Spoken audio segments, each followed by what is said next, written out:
Hello, everybody, and welcome Hello. to Coffee Class with Young Screenwriters. We're an online resourcing community for up-and-coming screenwriters, and today we are breaking down Promising Young Woman.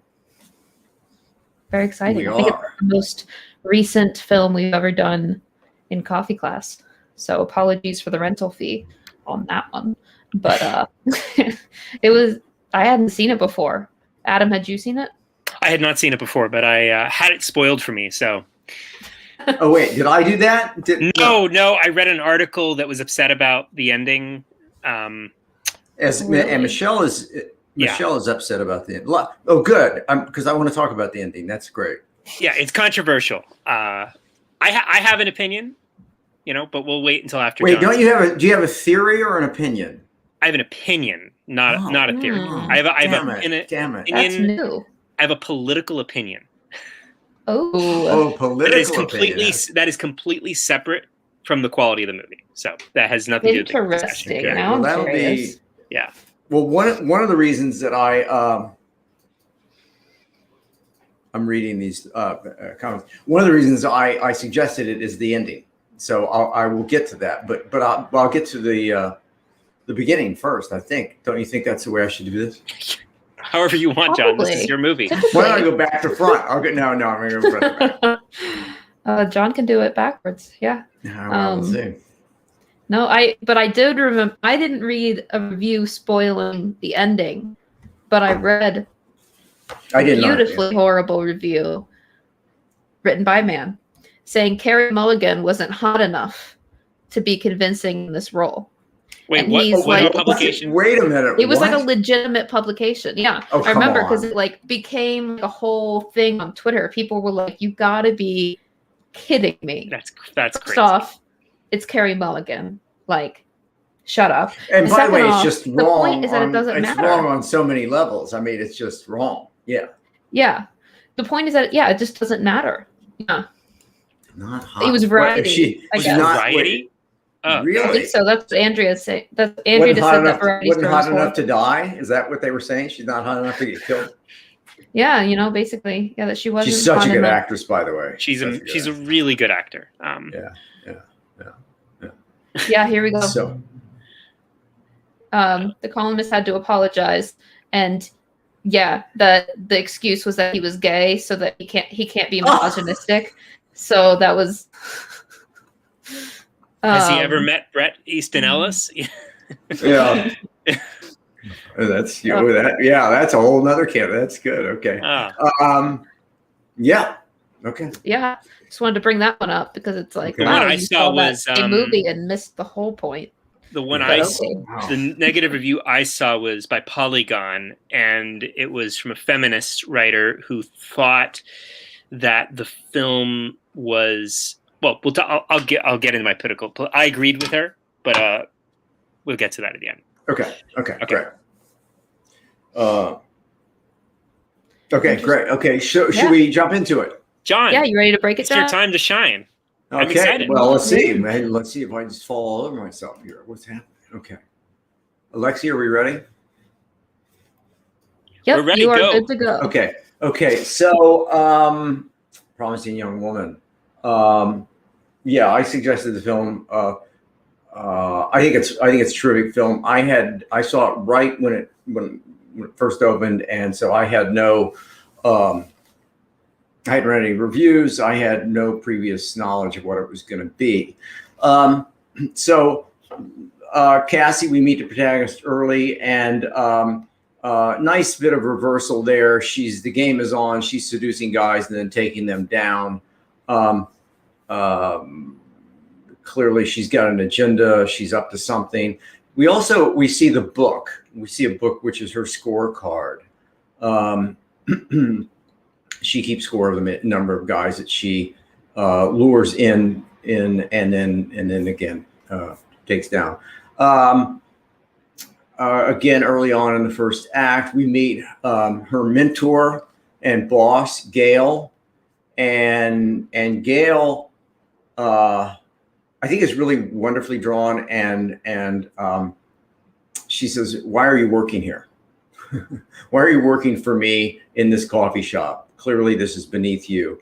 Cassie says this is what she likes to do. This is what she wants to do. It's her choice. And again, early on, Act 1, we meet Ryan. Ryan walks in and says, I know you.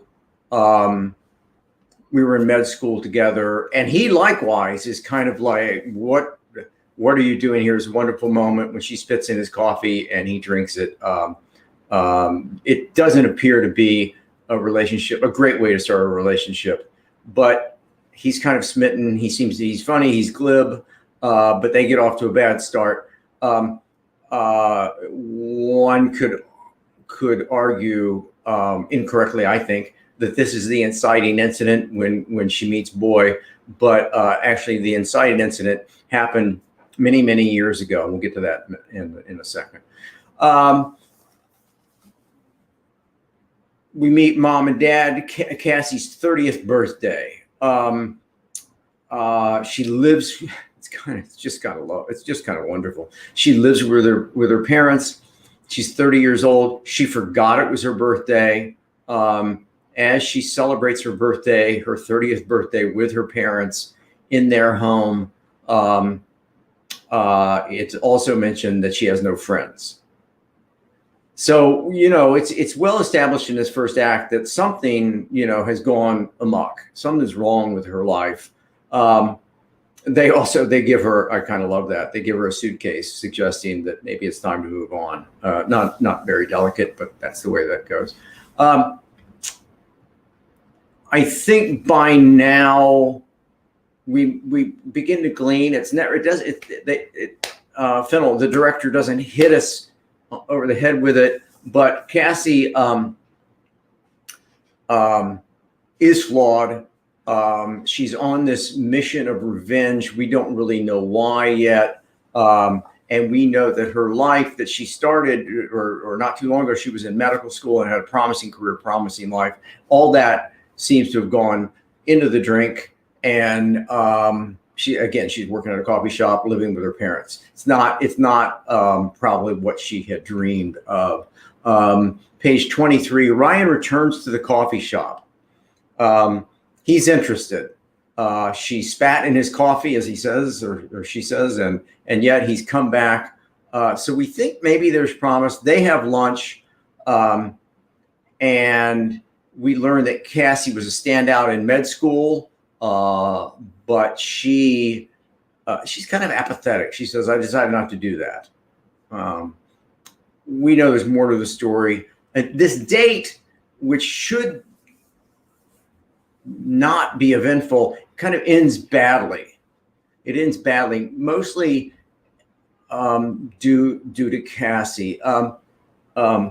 And I would argue it, or not argue. My feeling is at this point, we know that her inner need is to get back to normal. Her inner need is to get her life back on track. Ryan, I'm not suggesting you need a man to put your life in order, but Ryan would certainly help with this, and he seems to be willing. Carrie, after the date ends badly, she goes to the hospital and says, sorry about that, and tries to fix things, and he's not so sure. He kind of sends her away, but they play with this a little bit. He returns to the coffee shop. They chat again, and they see, is it worth mending this and trying to go forward?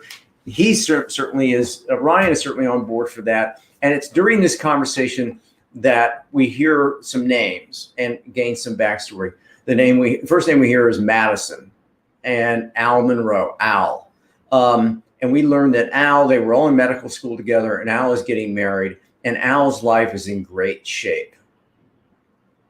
Cassie at home looks Al up, and quickly thereafter, and this is a really terrific piece of screenwriting. It's a really good piece of screenwriting. Page 36, Cassie is at a restaurant. We know that she's very adept at spiking drinks and this and that. And she meets with Madison, who was also in med school. Madison's life's terrific. She's married. She has a child or children. Everything's going the way she had planned it. So she and Cassie, there's a real imbalance here.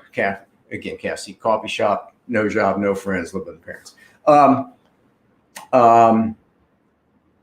And it's in this scene that Cassie says, "You remember what happened," and we learn about Nina. We get more information.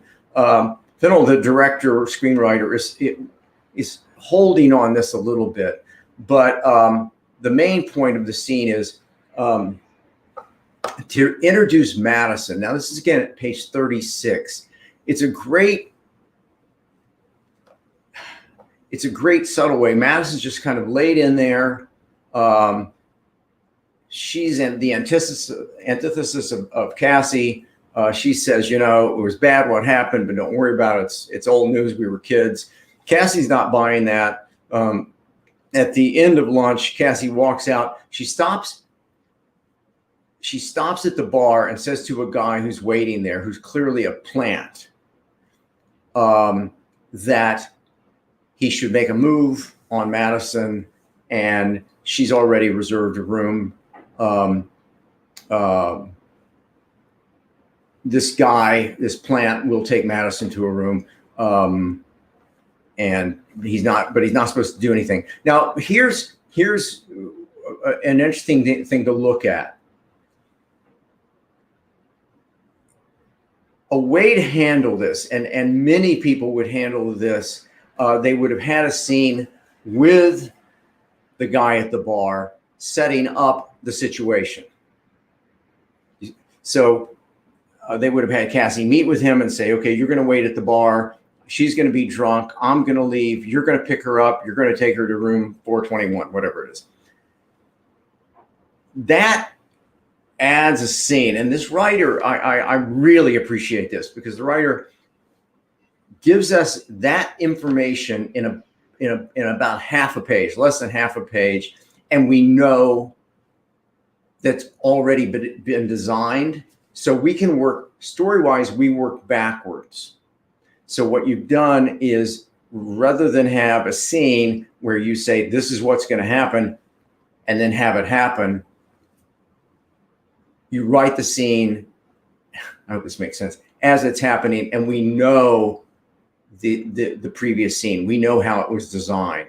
That's really smart, because it's very economical. You don't want to spend a lot of time on this guy. We get out of this scene in, I said half a page, we get out of the scene in an eighth of a page and a couple lines. She leaves the guy, and we don't even see the guy go towards Madison. We just know that's going to happen. It's really, it's subtle, it's small. It's really good writing. Madison calls Cassie. She doesn't remember what happened. Cassie kind of blows her off. Here's where Fennell, the writer director, does this again. On page 43, we're outside a high school, I guess, and Cassie meets Amber, a schoolgirl, as she's getting out of school. Cassie uses her powers of seduction, which we have seen by now are pretty magnificent, and she figures out how to get Amber to come along with her. She also, and I think this is a little bit of a reach, she also figures out how to get Amber's phone.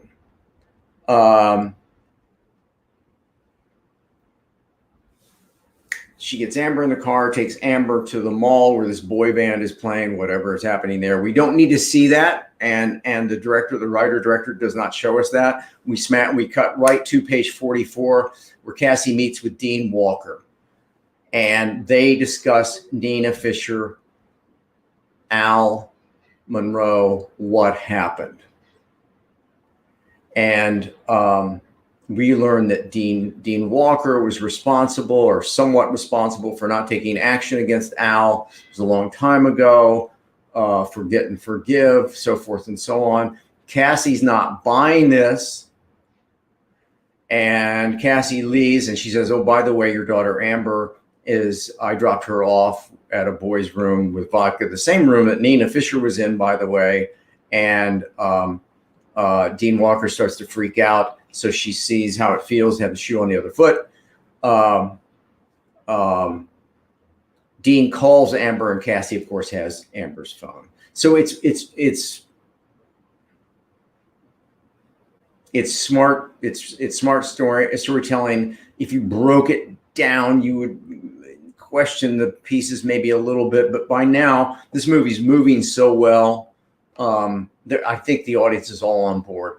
There's an interesting scene that follows this. Page 50. Cassie kind of has had a minor breakdown. She's stopped in the middle of the road, her head on the steering wheel, and a truck driver starts blowing a horn and yells at her and calls her names and so forth. So on. She gets out with a tire iron and it kind of destroys his car. Being a little bit anal about all this, I don't know that you need this scene. Is Cassie vindictive? Is she angry? Is she in a rage? We got it. We've known that for a while now. So this scene, smashing a guy's windshield out, although it's kind of fun, I don't know that you need that scene, but there it is. Right after that, she gets home. Ryan is there, and he wants, let's go out. Let's go on a date. She makes up a pretty lousy excuse, but he buys it. But there's some promise there that maybe they will see each other and things will start to work out, or at least they'll give it another try. And then we smash cut right to she's back at it. She's in a bar. She's pretending to be drunk. She gets picked up with a guy. She's leaving with a guy. And she bumps into Ryan. Kind of a wonderful beat. It seems like it's the midpoint. It's not. The midpoint is yet to come. But Cassie's a wonderful character because she's her own enemy. She just keeps creating trouble for herself. And this vendetta that she's got, that she's on, this mission she's on, just keeps crippling her life. It's why she can't correct. Great scene following this. Cassie goes to see Nina's mom, played by Molly Shannon. And this is a great use of a friend. It's great use of a friend/mentor. The mother of the girl that has initiated Cassie's revenge says, "You've got to stop this. You've got to move on. We all have to move on." It's a really good scene. It's very subtle. But again, she's getting this information for somebody who should be vindictive, who's somebody who should still arguably be enraged. And then on the cusp of that, at about page 60, Cassie's at home. She sees Al's bachelor party online, but she takes her book. Now, remember, this book was designed in Act 1, the scorecard book. She takes the book and she throws it away. You know, I know that I'm so big on these little details that are seemingly insignificant, and the audience doesn't see them or doesn't understand how well designed they are. But when she throws that book away, that's an indication that she may correct.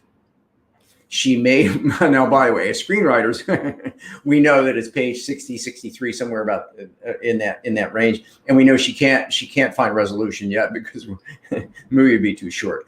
But it looks like she may correct. Cassie then goes to Ryan. She apologizes, which is not really in her wheelhouse to apologize.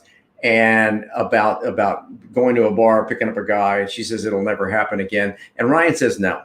He says, "No, this is a bridge too far. I can't do this." Wow. Okay. Again, this is a great hit on Cassie, on our protagonist. It's still not the midpoint. Midpoint should come. I think almost immediately thereafter, Ryan comes to the coffee shop and says, "Reconsidered. Let's give it a shot. I adore you. And then there's a really, really interesting scene, which I don't love, but I think it works. And it's the scene in the pharmacy. They go to the pharmacy and they sing a Paris Hilton song. I didn't know Paris Hilton was a singer, but I guess she is. I don't know. I guess she can do anything. I think they say it's Paris Hilton, so it must be Paris Hilton. Anyway, they sing the stupid song, and they're in the pharmacy, and the montage takes place pretty much in the pharmacy. But what Fennell does is that she uses this piece of time. It's a little tricky, but she uses it because she knows she doesn't have time for them to go all the way through romance again. She needs for them to get things back on track, to immediately get to her parents' home, where she takes a boy home for dinner. They have dinner with the parents, and then we cut to the important plot point here, which is when they're back at, I guess, Ryan's apartment, and on page 73, Ryan and Cassie say, "I love you" to one another.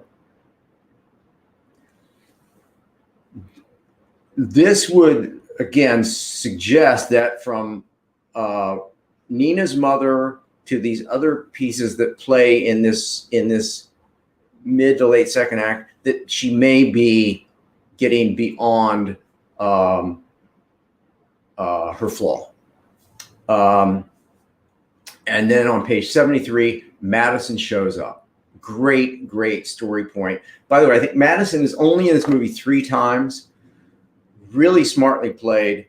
She gets drunk, she calls, and now she shows up, and you can see how it's designed so well that you don't need Madison anymore. Madison is the only reason she has lunch with Madison in the first place is so that we can know who Madison is when Madison shows up and says, what happened with that guy? Nothing happened. Really, no, it was a setup. He watched you to make sure that you didn't get hurt, but nothing happened. And then Madison says, I found this, and gives Cassie the video, the phone with the video, with the recording of what happened to Nina that night. This is brilliantly played. The midpoint. So if we don't have Cassie falling in love with Ryan, if we don't have them getting back together and dinner with parents, having them say, "I love you," we need all of that for her to go up so that she plays the video, and whose voice is on the video, and his name is mentioned on the recording. Ryan. He was there. He was laughing. He was championing it on. He was in play. Great, great midpoint. Her world is destroyed. All the promise that was leading up to maybe something back towards normal, maybe something with Ryan, it's all destroyed. Great midpoint. Your protagonist hits rock bottom. She goes right back to the hospital on page 78. She confronts Ryan. And then she explains her intention. So we know that what she intends to do is to send the video out to everyone, to all parties concerned, and destroy everyone's life. Again, her objective is revenge. Her objective is revenge on all of those, mainly Al, but anybody who took place. So that's been her objective, and now she's back, honed in on it. She explains to Ryan. Ryan apologizes, and Cassie says, "I cannot forgive. I cannot forgive you." And then we smash into Act 3. She says, "By the way, you have to tell me. I'll send it right now unless you tell me where the bachelor party is." He is forced to tell her. He tells her where the bachelor party is. Cassie goes to the bachelor party disguised as I think a nurse.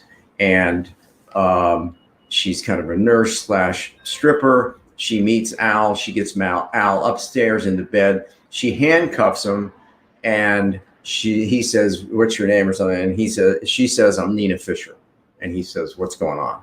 By now he's handcuffed. It's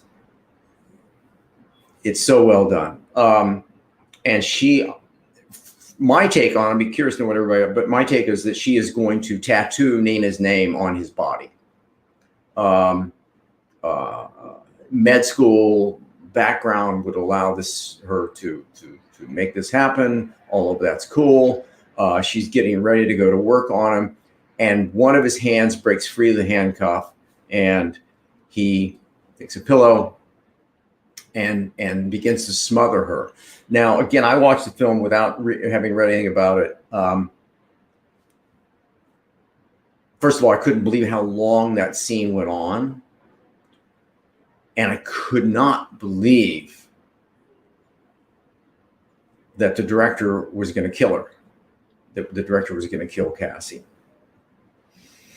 When I realized that was in fact what was happening, it took me a minute.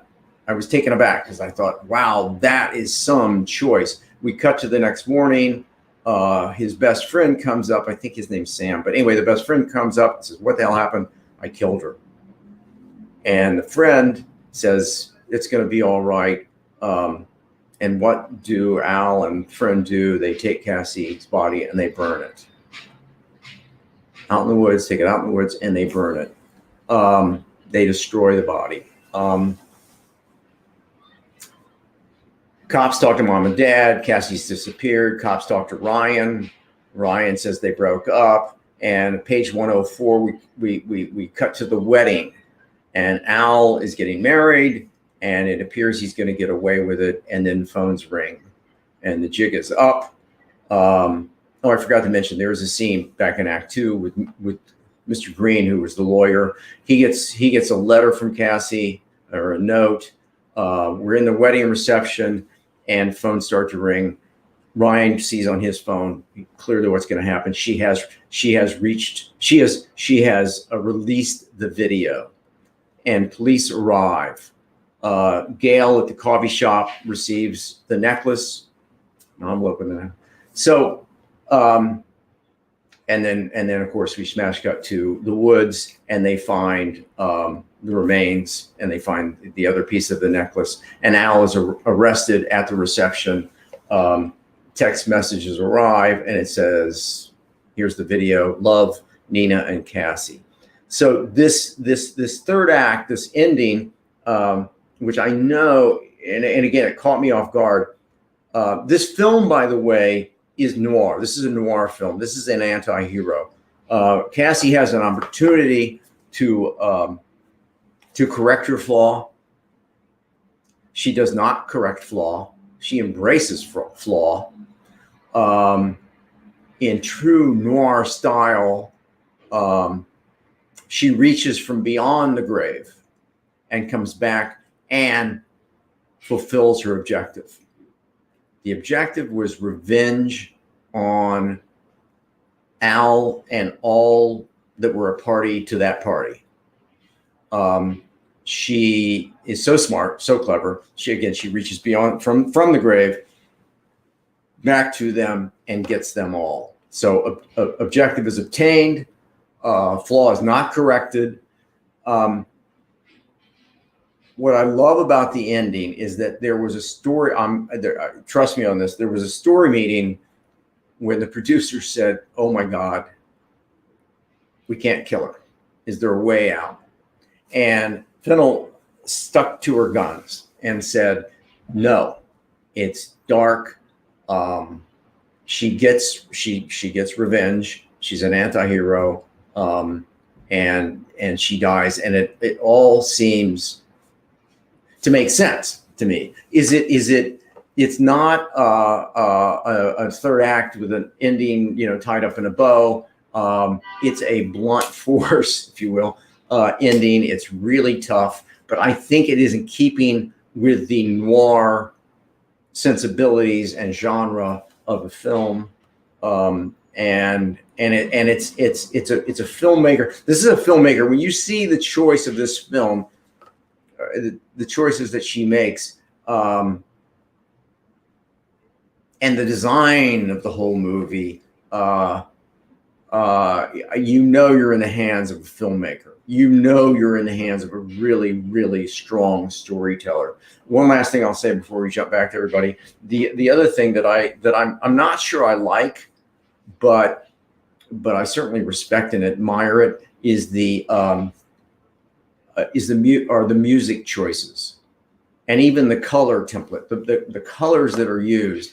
You know, this is a noir film with pastels, which is unheard of. I think it's unheard of. It's unheard of. It's a noir piece that's got pink and turquoise, and it's got upbeat pop music and what's her name, Paris Hilton. It's got all that stuff going on, which is counter to noir. You know, from The Big Sleep and The Third Man and whatever. Noir likes to be black and white. Noir is this ending, but the music took me out of it a couple times because it was counterintuitive to the genre. But it's a choice the director made. The director said, "This is the way I'm going. I'm all in, and I'm all in with this third act, and that's the way we're going to do it because I know this is the way my story has to be told." And I thought it was terrific. And that's all. That's it. Hey, great job, John. Thank you. Yay, good job. Thanks. I'm uploading. Thanks. I'm grabbing the tentpole document I made so I can share it with people. So Okay, I've got one too. It's probably not as good as yours, but okay. No, we'll see. I'm curious, John. Who did you have a mentor for her? Yeah, the mentor, I believe, although used very, very sparingly, is Gail, the coffee shop person. Also, the father has. I think I forgot to mention this. The father has a wonderful moment when he says, "Nina was like a daughter to us, but we've really missed you." Now, this is after she's brought Ryan home, so her parents are hopeful that she's back on track. So the father plays a minor kind of mentor. Gail plays a minor mentor. Yeah. Yeah, that makes sense. I think the way that I broke this, I think Adam broke it similarly, at least at the top, was that she had a positive flaw in a way. So it's like a one way to look at an anti-hero movie. So her positive flaw is that she wasn't yet willing to go all the way to get full revenge on everybody who hurt Nina. And then her inner need was to go all the way to get revenge, as in like basically die for the cause. I see it as similar to Whiplash. Yeah, that's what Sandra said earlier. And I think that was really that was great. Yeah. Cool. Okay. Yeah. So I know there was some. What? So what a freaking movie! What a good. That was a lot. Yeah, it's a lot. I mean, when this is one of those films that when it came out, I mean, as it should be, she's just getting one offer after another right now. Good. Yeah, because you look at that film and you go, oh. I mean, she's a filmmaker. The writer director. Yeah, Fennell. Comes from Fleabag and all that. She's been some Killing Eve, I think. She's done strong work, but this is like now she's a feature. If she wants to be, now she's a feature director. Yeah, I mean, this movie, I kind of disagree that the music was. I think the music fit the character and who this movie was for. In a way, like if it was playing into more like overtly dark scoring, it wouldn't play into. I think this movie is trying to appeal to like the revenge fantasy B movie trope, like reference points, but it is a noir, a gritty noir film at the end of the day. For me, I thought it was really clever. I loved the ending. Like in a vacuum, I loved the ending. I did get the feeling afterwards that I personally feel like there are no films where the woman, gets revenge for sexual violence of some kind and isn't a martyr or doesn't sacrifice herself. Mm-hmm. And I feel like while that isn't what this movie was trying to be, and I'm not trying to say like, oh, that's an ending I would have rather it had, but like, it is a shame that the only movies about this that are at least positioned as empowering or whatever, or like where a woman has agency and is getting revenge, that the only one that exists is she has to die to get out. And I for me, that like politically rubs me the wrong way, but that's me projecting my stuff onto the movie. I do think in a vacuum, outside of political context, it really works and it's surprising. And I can't think of a better ending off the top of my head. So, real quick clarification: Phoebe Waller-Bridge was the creator and showrunner for Killing Eve and Fleabag, but Emerald Fennell was a writer on both. Yeah, she's a writer on both shows. Yeah, that's right. Just to clarify that. Yeah, I can see that. I can see that it's like, it's not like, I guess the question is like, is it feminist if she has to die to prove her point, I guess? And like, I think some people might argue that that's like accepting the gritty, like maybe the reality of what it might take in today's world. Like, they're never going to catch him for what he did. They got him on her murder. And she was like, basically her commitment to getting him, like to getting revenge on him was like, fine, if I can't get him for this, I'll get him for my murder. And I could see that being a point, but I also see your point that like, it's a shame that she had to martyr herself. But, it's the tension point between is this a revenge B movie or a gritty noir film that's criticizing a failure of society? At the end of the day, this is a film criticizing society. Like, it's about all these structures, social structures that are in place. And the reality is she would have to sacrifice herself to get anything done in the world we live in. It's just a shame that there's nothing really exists that isn't that. You know what I mean? Yeah. I did think it was interesting that she was willing, like, I think it was very important that that she had the scene with the attorney where she was like, when he apologized, she forgave him. She pulled back. Yeah, I left that out. Yeah, she has that scene with Alfred Molino, and then she goes outside, and the thug's waiting, and she calls the thug off of him. Yeah. Yeah. I did like the movie, and I was very impressed with it. Like, I thought it was so well executed, and they did it as well as you could do that ending from like a directing point of view and the performances. And I agree that maybe there were a few scenes that I didn't click with, John, but overall, like, holy shit, great effect. Like, when you care about this woman so much, and then you get to the end, and you're like, oh, like, that's a gut punch, and that is, if the film didn't work, it wouldn't have had that emotional response. Here's a question: is there? I mean, as I said, I'm pretty sure. I think we can all pretty much agree, even though we weren't there, that there were a couple story meetings when they said, please, let's not kill Cassie. But what's the alternative?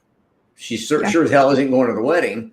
It would be a different movie trying to say a different thing. And I think there's the escapist revenge fantasy movie that exists.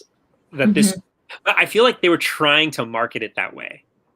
I feel like they were trying to have their cake and eat it too, a little bit, like in the trailer and the music choice, and like, oh, look at her, she's so badass, she's gonna get revenge, and the fact that they make it like a social statement that's very gritty and real. It kind of reminds me of the alternate ending of Get Out. The original ending for Get Out is the cops come and arrest him because he's killed a white woman, and he reshot it because it tested badly with audiences, and they reshot an ending where his friend comes out of the car and there's hope. Right. It seems, and the reason he wrote it and shot it the original way was that's America, and this film made that choice.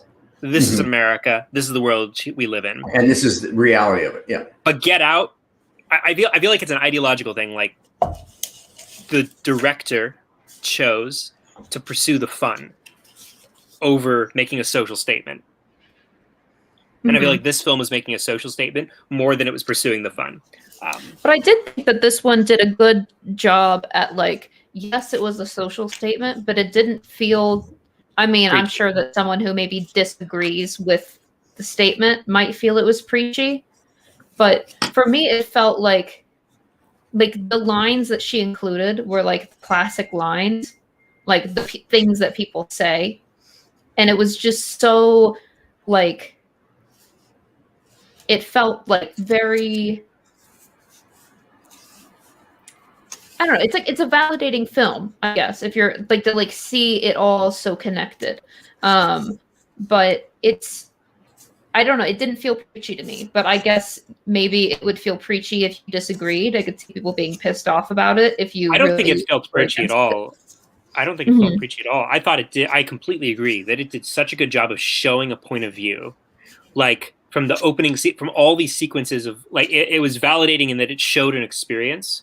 Honestly, it showed like the dark side, the danger of a bunch of white frat guys, you know, like, or like just any of that energy. That it doesn't deny the myth that, oh, these things don't happen. It's very much showing an account and a point of view that's like, I think one of the one of the greatest, not greatest lines, but one of the lines where I was like, oh man, was when Al said, "It's every guy's worst nightmare getting accused like that." And then she said, "Can you guess what every girl's worst nightmare is?" Oh yeah, there's so many. yeah. Yeah, just like very. It was. Yeah, there are so many great lines. And Abdullah was the director. Out earlier. Oh, sorry. What's that? You go. Oh, I was saying that Abdullah was pointing out earlier that it has good scene descriptions and character introductions, like with Madison. I can try to pull it up, but you can go ahead, John, and I'll find it. Sorry. What I was going to say, I was just say that again, the ending, which caught me completely off guard. And then when I realized that she was dead, I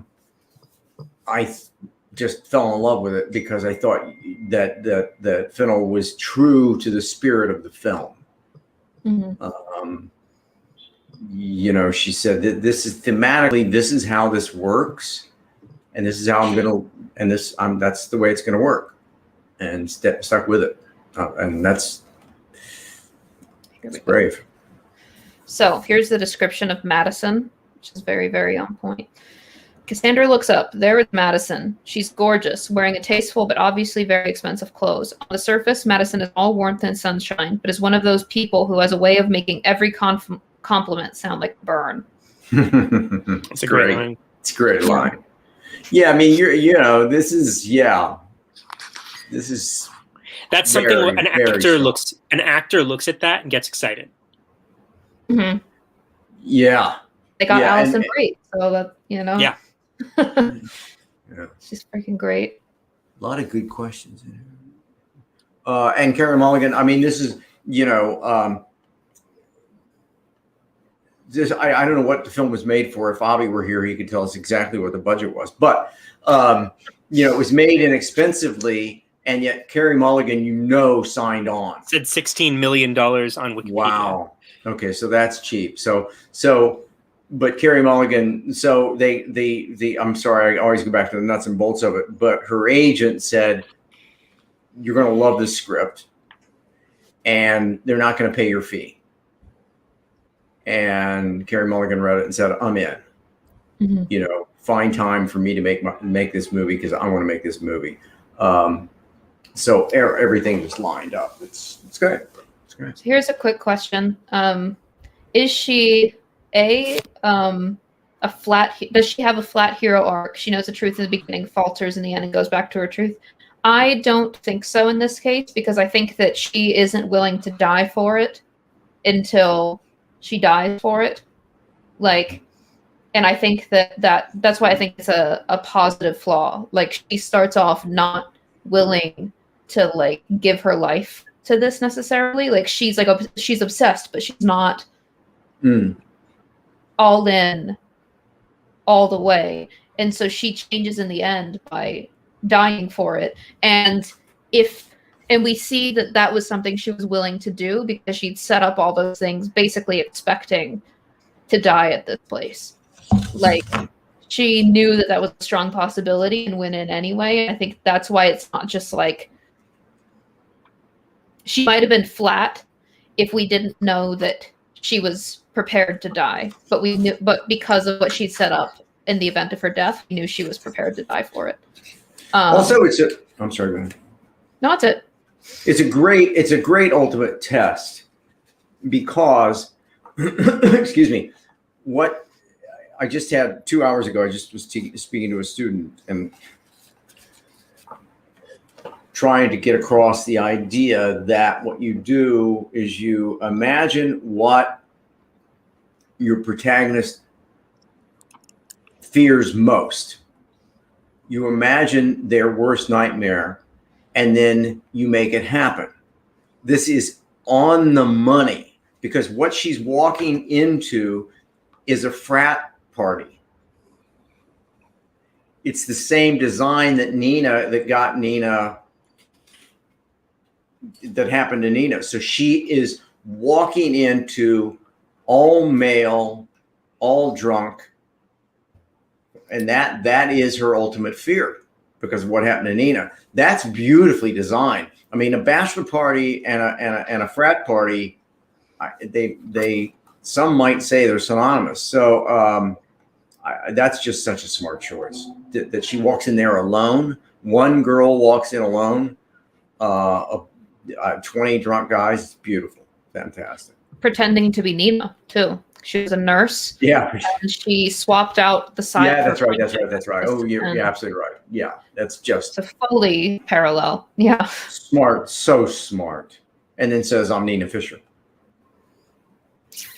Oh, man. What do we got? And here's a question. Would love to hear thoughts on the idea of making a film that exposes issues that exist for women that could also be viewed as reinforcing tropes that women are sick of experiencing. Wow. And then the follow-up is, does it have to do with whether or not the theme is overdone in films? That's a good question. It's a really good question. I'm not sure I can answer it. Might be above my pay grade. It's a really smart question. No. I think, I mean, it depends on what point of view you're asking. You're asking our point of view. We have one, but like if you're talking about like the filmmaker's point of view, like there are a lot of films right now that are trying to tap points of view that have never been taken before in Hollywood. Like that's what people are looking for. When people are taking a meeting, one of the most important things they're looking for is like, okay, but like, why you? Why is your point of view? Why is your point? What is this story telling that we haven't seen before? Like that's a huge thing. And so much about like this film is tapping into that, like whether or not it makes a statement that's reinforcing tropes or not, it is showing a point of view we haven't seen before, which is, you know, Cassandra, you know, it's, and I think it works in this film. I mean, that's my opinion. There are loads of films that try to do that and fail miserably. You know, yeah. Like there was this terrible film. I forgot what it was called. I saw a trailer for it. It was trying to be Get Out, but for like the migrant crisis at the border. And it was just this terrible, terrible film that was just reinforcing all these like tropes about, I forget what it was called, but like there are films that try to make social statements and then just end up reinforcing the trope. So it really depends on how well it's done and people's willingness to do it. I don't know. It's a huge question, honestly. Like, yeah, it's a really good question. It's a really good question. I've seen scripts and read scripts and heard pitches that have a political message or what have you. The main thing to do, and this does it, is to tell a great story. And somebody, Adam, I think you mentioned, some other people mentioned earlier, that it doesn't feel preachy. It's just a hell of a story. And then you go, oh my God, it made you think. Yeah. The first piece of business is to tell a great story. Get Out is a great story. And the fact that then it makes us look at things. When writers pitch ideas that they want to get a message across, too often they're hammering the message and not developing a great story. So story will come first. And I think that's why this film works so well. I hope I'm getting kind of to your question, but I think and I did a good job. Yeah, I think that it also ties to. I mean, I guess this isn't quite answering the question, but I think that this question connects to the difference between exposing and exploiting. Like exposing or highlighting issues versus exploiting them on screen, and I think that one of those issues you have to be really careful with, or that we should be careful with, and that people are learning to be careful with, is sexual violence, and the difference between like showing, like exposing the damage that it does and exploiting it by putting it on camera. Like it's a delicate line, and I think that this movie did a good job at, for the most part, not like, it was still like very clear what was going on, but like not putting things on screen. Like the biggest violent thing that was on screen was her death in the end, and I think that that was done very intentionally. Like there was no like throwaway scenes of, like, we didn't show the cell phone footage of what happened at the party with Nina. Right. And when that was building up to it, I was really afraid that that was going to be a decision that was made. And I'm really glad that it wasn't. So I think that that ties it. Danny's question? Yeah. Danny's question. Also, further down, somebody else had a really, my friend Mona, let's go to that one. But Danny's question, thinking male director or screenwriter could pull this off. I think it's a really good question. And what happened, I always go back. I always go back to this. I hope, but when you get into the room, when they're getting ready to greenlight this film, even if 16 million is still a lot of money,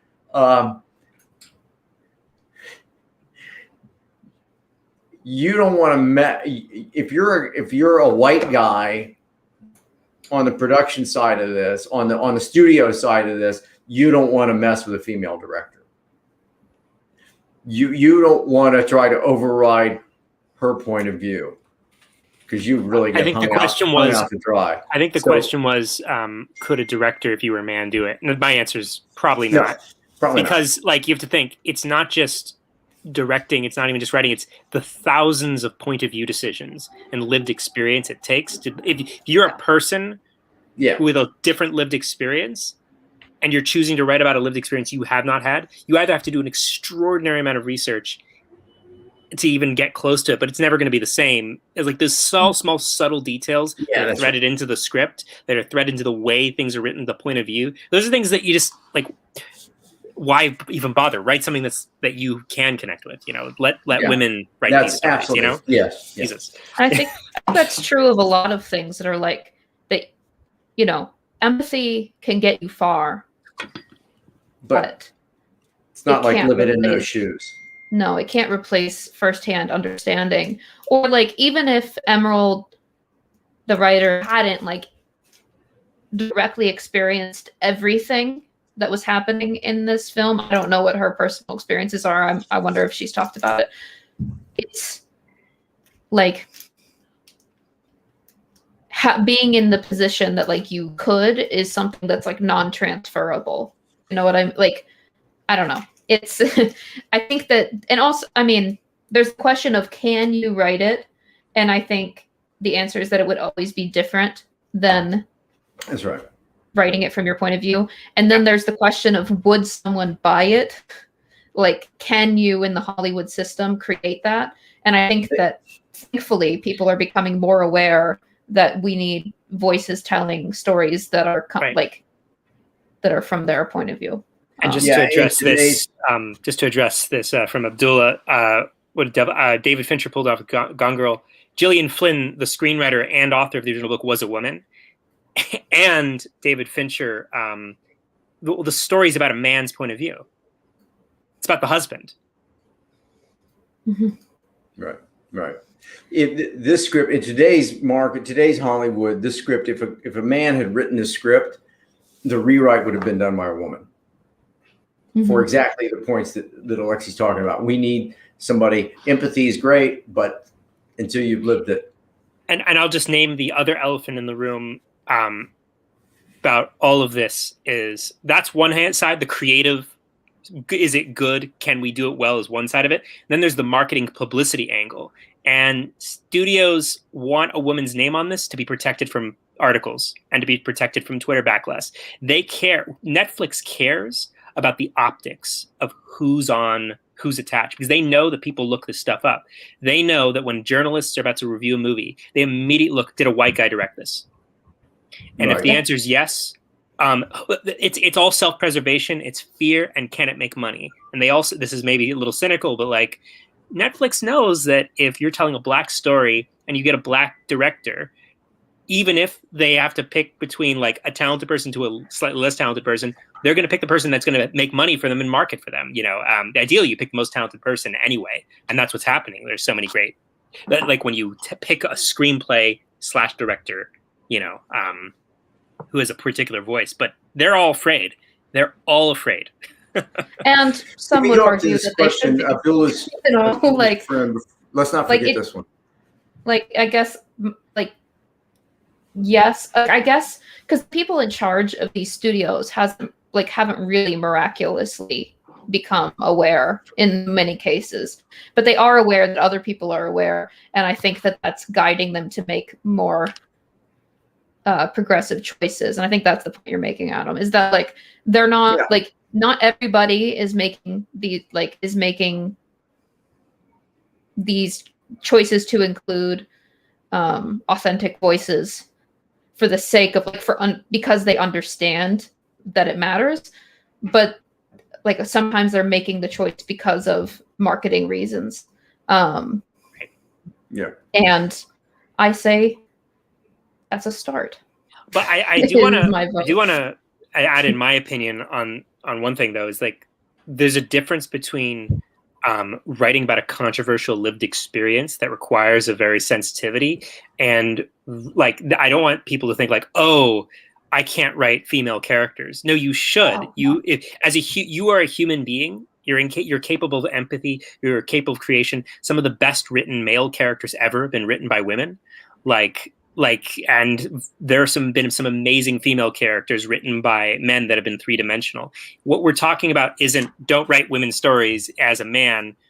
Don't write stories that are unique to the lived experience of women without either taking huge research and sensitivity or co-writing with a woman, or just write something different. You know, like don't write a story about sexual violence about women when it's like, why are you doing that? You know? I think that applies to writing like different like racial backgrounds too.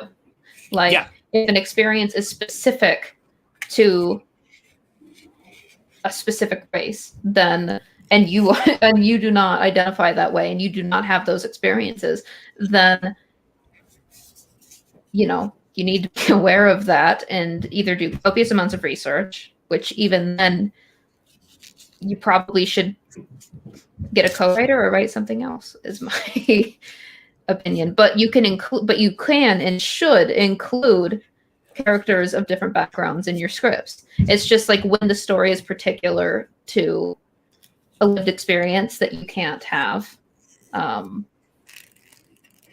it's important to be mindful. But I agree. Can we back up? Abdullah's friend Mona has a watching wants to know your thoughts. Had Al not freed himself, what was Cassie's plan? My friend says that Cassie must have known. So my take on that, which is, did she know that they would kill her? So she sent the video. I think that, you know, we got to know the character so well that she was, I think it was in her insurance policy. I think that if something goes wrong, I still I've sent this out there, and therefore I'm covered. Did she know they would kill her? I think I think she knew something might go wrong, and in case it did, she wanted to be prepared. And she was prepared throughout the film. Throughout the film, she was always making choices, like the guy at the bar with Madison. She's always ahead of everybody else in the movie. She's the smartest person in the movie. Well, to take your point earlier, John, about that she was walking into the same situation that Nina was in, she knows how that goes. You know, she knows that there's a good chance that she doesn't walk out of there, especially when she's not just going in there as Nina did, like not a threat. She's going in and she's making herself a threat. And I think that she accepted that probably meant that that there was something a great could go wrong. And the sending it beforehand was an insurance policy. Yeah. And I think that, I guess the question is, did she plan to die, or was it in case she died? And my take is that it's in case she died. Yeah. It's just at some point, but like, you have to think about also, it's like she had no out from that at that point. Like, I don't think that she had been killing people before or harming them in that way before. And she's literally going to go into this man who knows who she is and carve her friend's name on his stomach. And there's no out for her after that. Like, she was prepared to sacrifice herself either way. It was just, if she dies, then this is going to happen. And if not, then she gets her revenge by literally carving her friend's name. And then she basically sacrifices her life because she's going to spend, I don't know, life in prison or something. You know, she was prepared to sacrifice herself. It just wasn't clear which way. That's right. She was so passionate about the objective. She was passionately committed to the objective. Yeah. Mm-hmm. Yeah. As Cassandra put it, because after she finished this act, what else could she do with her life? Well, so the guy, I believe she planned right. The guys downstairs are knocked out. I mean, she's Mickey'd their drinks, right? So they're out. So could she get out? Would they find him the next morning with Nina carved into his chest? Yeah. And he was sober. So he was sober. So he knew who she was. And, you know, there was no way that. Yeah, it's not going to end pretty. No. Yeah. I agree. That's noir. For sure. That's noir, baby. Chinatown. Who did you have as the antagonist, John? Because I made a decision that I don't think you're going to like. Oh, you know, that's a good question. I'm not sure I gave that a lot of thought. I don't know. I don't know if she is her own antagonist. I don't know. What was yours? At first I said Al, because she faces off against him at the ultimate test and at the final fight. Mm-hmm. But then I revised and I decided to break a rule and I said the patriarchy. But I don't know if that's interesting. Yeah, I don't think it's Al, because Al's not really prevalent throughout Act 2. Right. Well, what specific character represents the patriarchy the most and creates obstacles in Act 2? Are you walking me to Ryan? I'm asking you a question. I think it's Ryan. Is it Ryan? Could be. I thought it was Ryan. Yeah, probably Ryan. By the way, it's a great midpoint, isn't it? We should never ever break our own rules. We should always follow our own rules. You can't have an idea be the antagonist. No, you can't. But that doesn't mean that someone doesn't make a movie that way. And that's Yeah, but I think Ryan is. I mean, he's what's Ryan's the antagonist. And when he's the antagonist, because when she and that when she falls in love with him, maybe she's not going to go after it, and then she. You're right, because that is if her objective is to get revenge on everyone, then he is stopping her by distracting her with love. Yep. And by secretly being a bad guy. Yeah, and secretly being a bad guy. That's funny. Yeah. And Michelle, I wouldn't say so personally. I would. Oh wait. False mentor. Good point. I almost thought that Nina's mom was a false mentor because she's trying to get her off of her arm. That's interesting. What do you think about this comment? Why did she forgive the lawyer, not Ryan? Oh yeah. Yeah, because Ryan's Ryan was there. Ryan was on the premise. I thought it was weird that she forgave the lawyer. I thought that was the lawyer. I did too. It was interesting. He's broken. He can't sleep. He's a broken man. He's on pills and all that. I thought it was when she came out and she said to the thug, "Don't go in." I thought that was that wasn't my choice. For me, that was like a little bit walking back. A little bit of a cop out. Yeah. I don't know. I felt like it was. Well, but it felt like every single person that she was confronting, she gave them a test every time. And did every he pass time the they, test? yeah. And then he passed the test by remembering Nina's name and like not denying anything that he did. Whereas all of them, like Ryan, when she was about to confront Ryan with the footage, she said what was going to happen. And like he kept saying until the very end he wasn't involved. And then when he was involved, he said, I was a kid. And then when he was only worried about his reputation getting ruined. And then he showed his true colors by being like, you med school dropout, like you failed doctor. Like that was a great moment. And what did she say? She says nice. Is that what she says? Something like that. That was a great. When the cop comes to see him, that's a great scene because he knows his life is over. Probably. Right? Yeah. Yeah. Yeah. Michelle points out like she started to believe in Ryan and then he destroyed her last hope. Yeah, it was also like it was very like an inside man. Like she thought that she could trust this one guy and then he was trash. Yeah, I mean that's why the midpoint is so fantastic. Oh my god! Off camera, she probably heard one of Bo Burnham's albums and decided, oh, who's Bo Burnham? I don't see there. The actor for Ryan. He's a stand-up comedian and musician, and he does comedy songs. Is that true? Yeah. Hey, has Paris Hilton? Did she sing that song that they talk about? Yeah. Stars Are Blind. What? The Stars Are Blind. Name of the song. It's terrible. We'll burn you a CD, John. I don't. You know what? Hold off on that one. Okay, but thank you. But I just, it's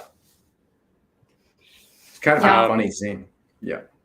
Just address this one point from Abdullah. I would say I would never ever include a line called the Lavacious Pan Up. Yeah. It's like.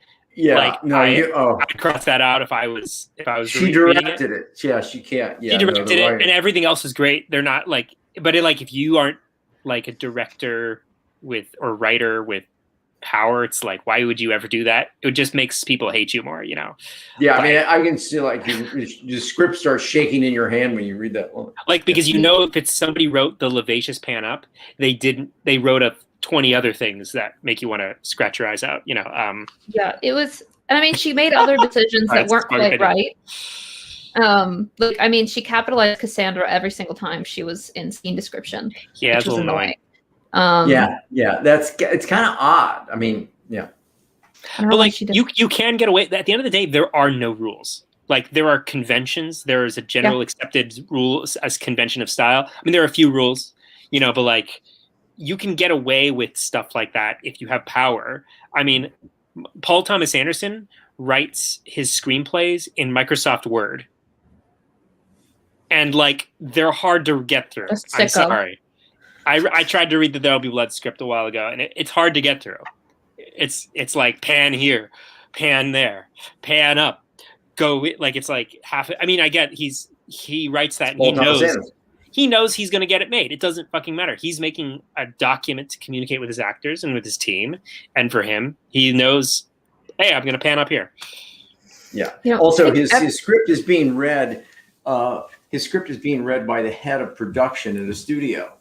Yeah. It's not traveling through coverage. You know, he's not applying to screenplay competitions. No, he's Bo not. Burnham's movie 8th Grade is really good. He's a director and writer too. 8th Really? Grade is a really good movie. Yeah. You know, I think with like screenwriting conventions, it's all an exercise in proving that you're not wasting their time and that you're a writer they can trust. So the point of following conventions is to like get people to believe that it's going to be like, to get people to believe you that you're going to do a good job and that you're going to like use their time wisely. So if you're already someone who's established, it becomes less important because they already believe you, like they already trust you with their time when you've done this before. Charlie Kaufman has a really good, of all people, has a really good axiom for this. He says, "I will never, ever write a joke to the reader." Ever. Oh, really? That's good. So, like, in terms of the language, like he says, like his point of view, I'm paraphrasing here, is that's not the good stuff.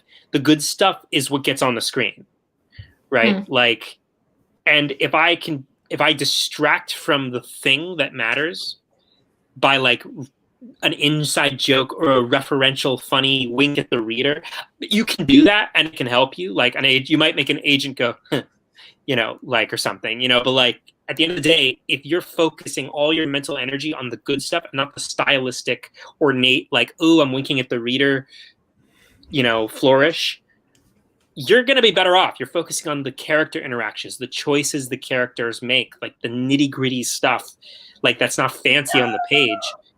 You're not writing a fucking novel, you know? I mean, yeah. I mean, it's one of my struggle with students is, but I want to put it in. That's why you make it impossible to take out. You know, if you want to do a joke, make it essential to the story. If it's that important to you, make it matter. And but like the Lavacious pan up is different than like a great line of characterization that tells us who a person is. Like the one for Madison. Yeah, right, the one from Madison right. Like is fantastic. That's the good stuff, and like that it communicates something. It communicates important things. Like so.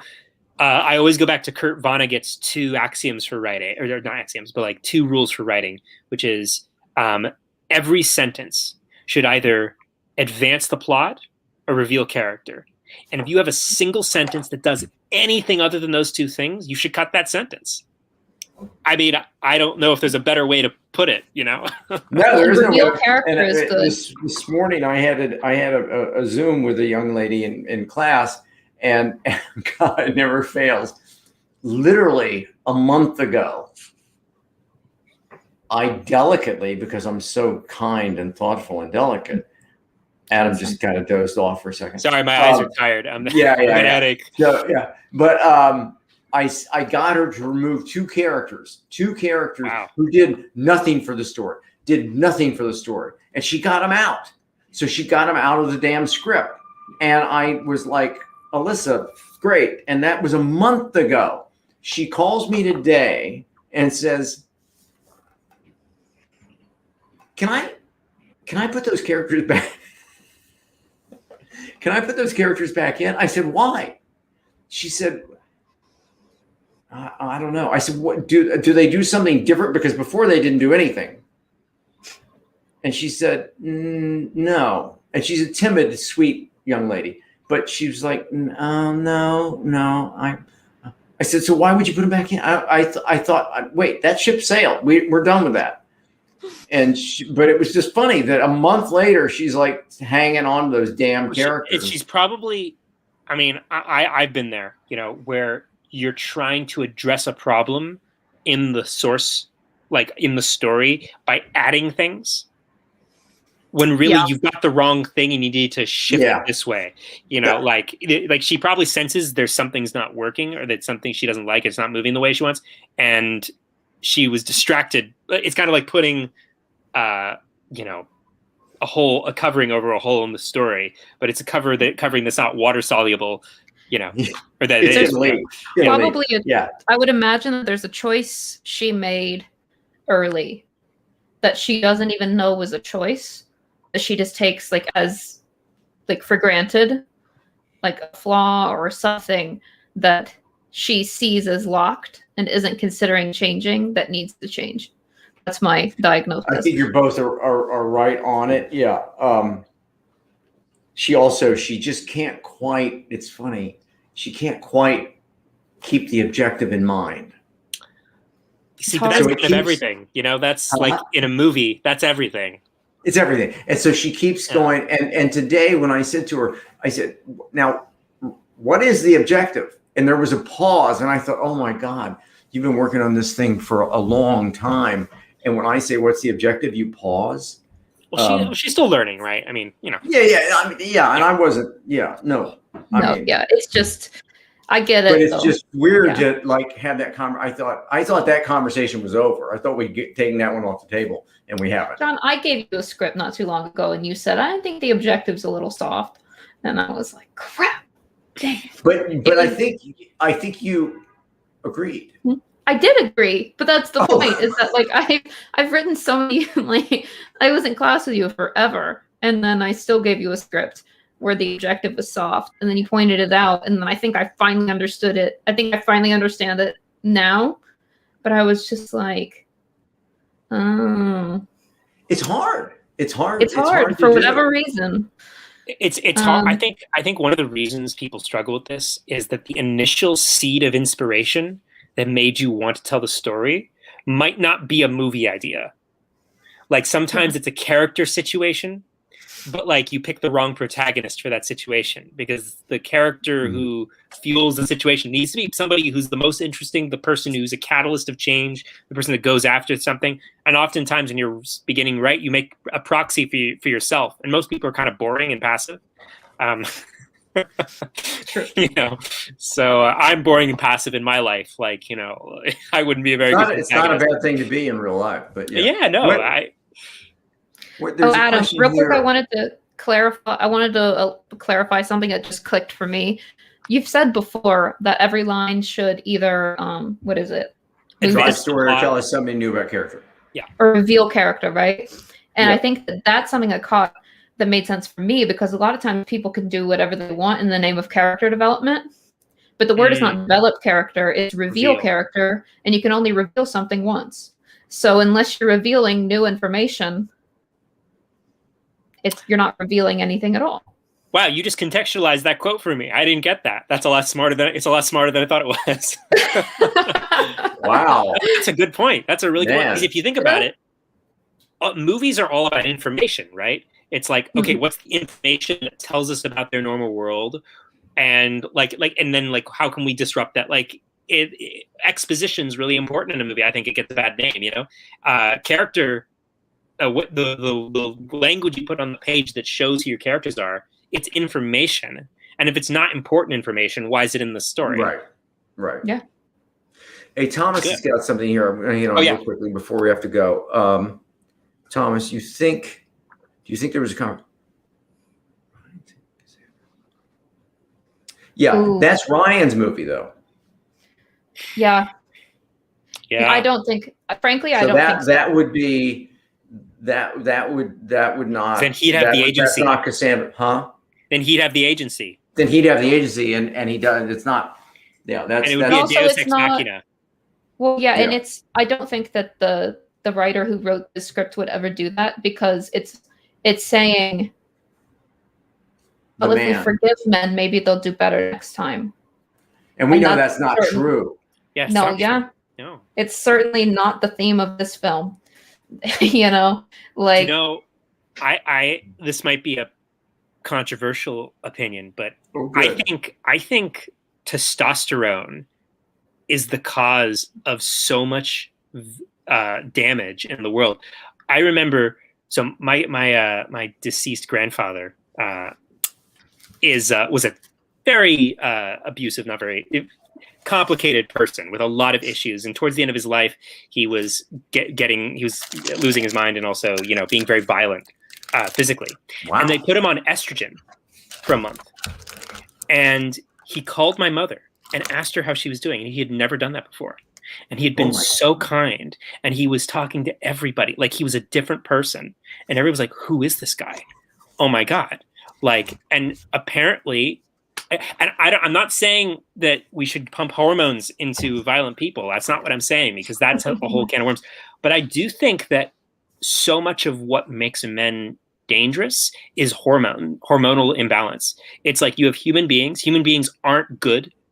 They're not necessarily bad. They just aren't. Like, if we have a moral system based on well-being, like based on, like, that's humanism, where people who infringe on the well-being of others are amoral. Men are designed to be amoral based on the violent emotions that are pumped into their bodies in teenagers. Young men are just violent and irrational people just by biological design. Maybe that's an unfair opinion, but well, I think you'd have to test say it that because you're a young white man. But yeah, I think the most violent men in our society have too much testosterone and not enough other stuff pumping. I think that's possible, but I also think you could never actually test this because no, of course not. Of course not. Our culture makes men violent a lot.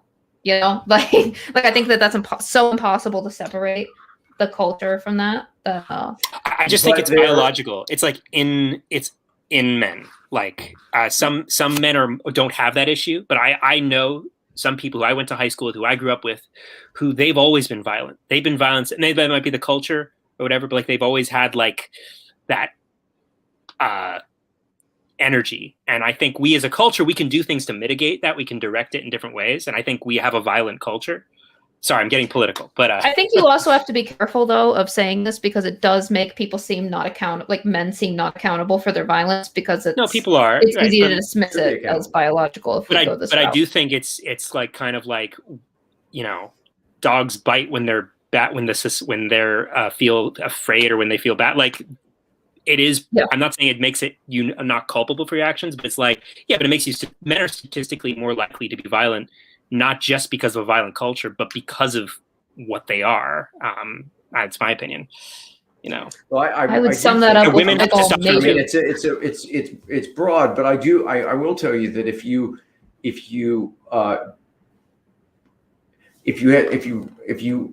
gave me 10 treatments, film treatments, I bet with very little margin for error, I could tell you which ones are by women writers and which are by men.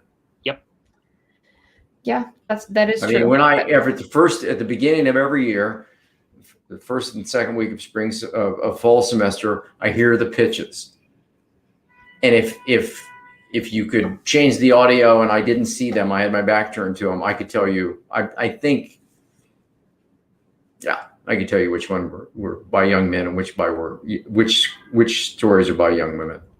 I don't want to be too harsh. I was being a little hyperbolic. I do think that it's nature versus nurture, and that it's not like, oh, some people are doomed to be this way. I think we have a violent culture, and that's the number one problem. That can be taught, and that can be improved. Yeah. I mean, I think that the takeaway is that there's a lot of things going on, and that you can't, when you try to reduce it to one cause, you end up oversimplifying and missing out on things that matter. And I think that's true of a lot of issues. Yeah. Let's see. Anything else? Let's see. What do we got? You can talk by the about way, next time. I want to go back to something you hit on earlier that probably doesn't, not necessary, but real quickly. It's just, you know, the actions of the character, just as the actions of people, will tell you who they are. And so here's a minor kind of window into that, and it just happened. I'm back in my office now, and there are very few faculty members here, and there's one woman who I really like. She's very, very nice, and she is staff, and she's janitorial position, and I've known her for years, and she's really nice. And she's very polite with everybody. And so just the other day, they've hired a new man in a janitorial position, and she is his superior. and I heard a tone of voice from her that I've never heard before. I was walking down the hall and I heard her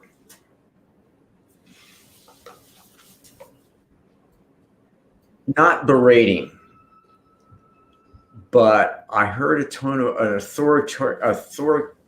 Is that the word? Am I pronouncing it correct? Authoritarian. Authoritarian tone to her voice when addressing him that I've never heard from her before. And it really made me literally stop in my tracks to make sure I'd heard it. And I thought what was curious is, and you, by the way, you maybe feel free to, if I'm taking this too far, but her action, her position here is somewhere on the scale, right? Mm-hmm. And now there's somebody below her on the scale. And it brought out a characteristic in her that I had never seen or heard before. And I thought it was really a little disheartening. You know, I think it's shocking. I hate to end on such a sour note, but it's curious about that. I've known this woman for 4 or 5 years. She's effusive. She's so polite, and yet, boom, she was. I told you before, and I was like, "Whoa, what the fuck was that?" That was really interesting. Well, you know, huh? I have 3 responses. Oh my God, 3! I was hoping for more. I know. Okay. So the first response is, I think power corrupts everyone. I think that's just true. I think that being an authority figure over people and being told that you have power over someone makes you behave differently than not. And I think that's just always true and unfortunate, but I think it's something that you have to be aware of when you are given power. And then I think another point is that it's possible that this might not have been behavior that you flagged if it came from a man. Probably not. Yeah, maybe not. But maybe I don't know the tone. So, like, you know, it's worth thinking about. Maybe not. Yeah, maybe not. And then the other thing is that I naturally believe that maybe he wasn't taking her seriously, and so she had to step up. But she could also just be someone who, you know, is feeling herself. I have a feeling it won't be consistent. I have a feeling that that this is not who she is.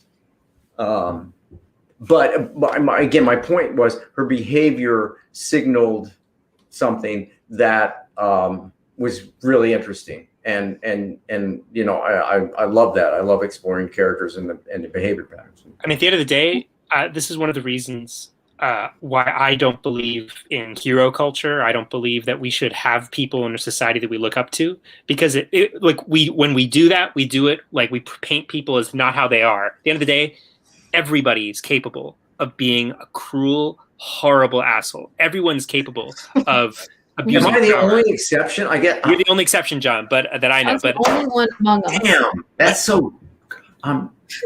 So I mean, I'll wrap up because we gotta go. But like, I think everyone's capable of evil and darkness. So we shouldn't portray people in the media and in the culture like they're these, you know, genius, perfect people who solve all problems. Like, I think all this news coverage over Tom Hanks and Oprah, you know, like, it's kind of like, okay, I get it. You like this person because of these perceived attributes, and that may or may not, their actions may or may not showcase that. Keanu Reeves is another example. He's a human being. I'm sure there's somebody in his life he's an asshole to. You know, everybody is. Wait, is he held up to? Yeah, the internet loves talking about what a kind, wonderful, giving person he is, and I'm sure he is. In a lot of ways, compared to most movie stars, and I think most movie stars are terrible people. So, hey, John, you ready? Or Adam, you ready for this? Yeah, Some I'm ready. Say, don't Everyone's meet your an hero. asshole to someone. Some people Adam says, "Oh yeah." Adam says, "Don't have heroes." So you can work with them. So they can just be another asshole you work with. You know. Yeah. I have only been starstruck once or twice, and at the end of the day, I don't really give a shit anymore. You know. Yet. I'm sure there's someone you can meet. I'm sure there is. If you have a hero, have somebody who's been dead for 50 years, so nothing untoward can come out about them that hasn't been found out already. There you go. Okay, so next week is We'll do our that. 1 year anniversary of Coffee Oh Class. my God. Wow, next week. Crazy. Yeah. So we're doing something a little bit different. Carl is coming on. He's going to host a little game show for us. Oh God. Unclear what the game show is going to be, but Oh my God. it's going to be Will fun. there be prizes? No. Oh, I caught you off guard with that, didn't I? Like, oh, prizes. I don't know if I want to come now. Jesus. Yeah. A game show? No, it's like fun things, Adam. It'll be fun. Fun It'll be things. cute. Fun things. Okay. We'll do Okay. fun Okay, things. great. It'll be fun. You were on the All email. right. Anyway, I hope everybody enjoyed the movie, got something out of it. I think it's really well I think it was designed. great. I thought it was great. Yeah. Thanks so much, everybody. oh, and real quick, since it's the first of the month, I can tell you the quick lineup for this month. So next week we have our anniversary. Then we are doing oh my God, I don't know the order anymore, but we're doing one for Adam, which is What's Up, Doc. Love that film. Oh, Peter Bogdanovich. It's an amazing movie. We have and we're doing The Favorite the week after with Hannah. Hannah's coming back and she's going to help us break down The Favorite. And then on the last week of the month, we have a special guest, Jocelyn Gonzalez, who is She's great. awesome. She's amazing. Bogdanovich, Last Picture Show, and What's Up? I mean, when he was good, he was great. When he was good, he was great, and then he was never great again. Yeah. But What's Up, Doc? I have to say, I watched like a month ago, and I'd never seen it before, and it blew me away. It takes a lot for a movie to blow me away. Like it was there. It's great. Have you seen Last Picture Show? Paper Moon? Yeah, Paper Moon's great. I haven't. Yeah. I like this way more than Paper Moon, though. Barbara Streisand was so good. Is so good in this movie. That's great. And you can see why Ryan O'Neal was a movie star for about a minute and a half. For about a minute and a half, yeah. All right, guys. See you Thanks, next week. everybody. See you next Be week. well.